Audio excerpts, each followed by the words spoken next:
I want to bring the conversation to a close talking about one thing that many people who may not be Catholic, or even maybe if they are, may not know, that you mentioned, you alluded to, but St. Peter. I think it'd be appropriate to conclude that the real motivation, or the real reason, or the original reason at least, for Christians to come to this city was to see the tombs, the trophies of the apostles. So what would be your pitch for people who maybe never have been, to see their visit to Rome in that primary religious sense? So this is a city that's built on pilgrimage. It's what it is. The ruins of ancient Rome.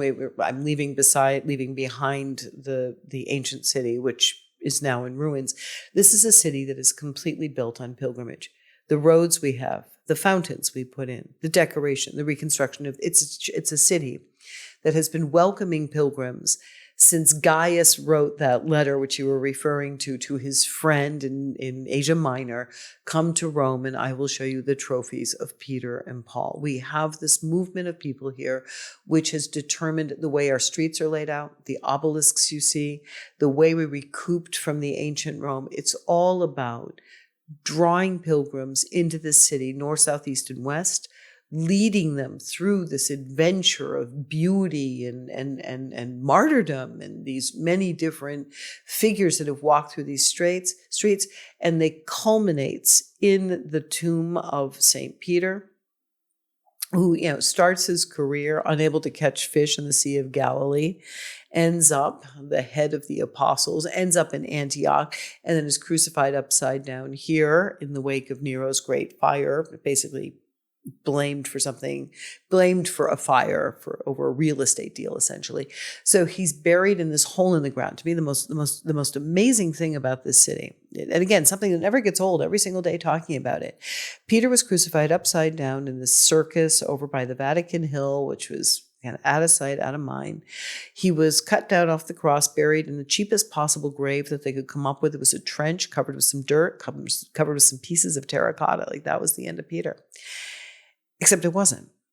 So the Romans put Peter's body in the ground. The Romans who had built those incredible structures, the Romans who took Rome, a city of brick, changed it to a city of marble, they conquered everything. The Romans, a people who do not make mistakes.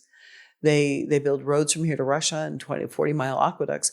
They put his body in a hole in the ground, and the Romans assumed they had taken out the trash. But what we see every single day, when you walk out the door, every single day you see it. What the Romans inadvertently did 2,000 years ago was plant a seed. And in many ways, that seed, which is the vertical of Peter's body all the way up to the golden ball at the top of Michelangelo's dome, that's our beautiful symbol of all of these successors of St. Peter, these 267 successors to the present Pope Leo, this continuity in the vertical line, and then spreading out like tendrils are these incredible works of art, whether it was the reconstruction of the Trevi Fountain to give pilgrims, some fresh, clean water when they came to Rome, whether it's the straight road that leads to St. Mary Major, that allows you to get from Mary Major to the top of the Spanish Steps and see where you're going. All of these things, they were built for pilgrimage. The entire city is meant to be seen under a Christian lens.